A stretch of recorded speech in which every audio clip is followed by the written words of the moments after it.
Hi, members of the book club. I'm Frances Cha, author of If I Had Your Face.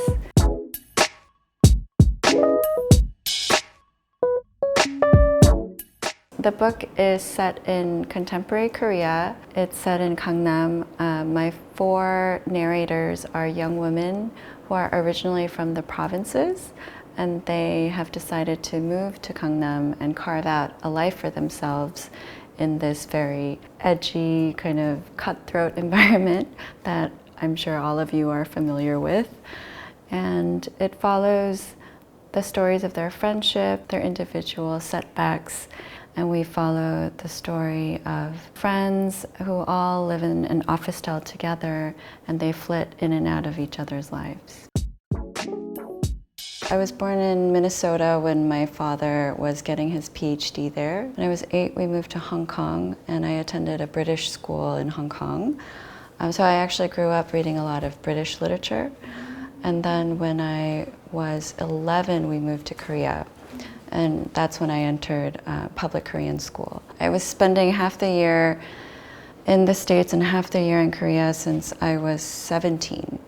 And I attended college in the States, grad school in the States, and then I worked here. So all of my jobs were actually in Korea. And my first job after grad school was at CNN. So I was reporting for CNN International. So I was reporting to Hong Kong, but constantly reporting about Korea as if I was writing for an international audience, but I was functioning as a Korean, interviewing Korean people in Korean language, but writing about the story for an international audience. I think that was really amazing training for my fiction.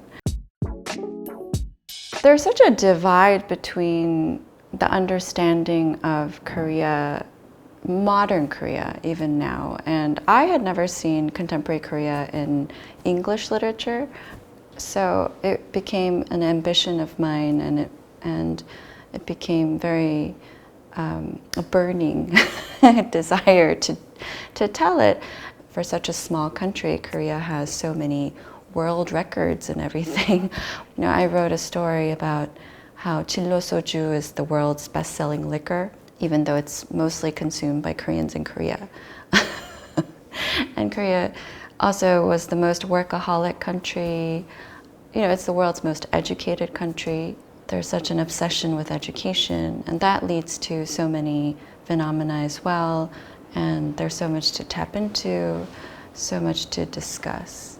So I wanted to portray that in contemporary fiction.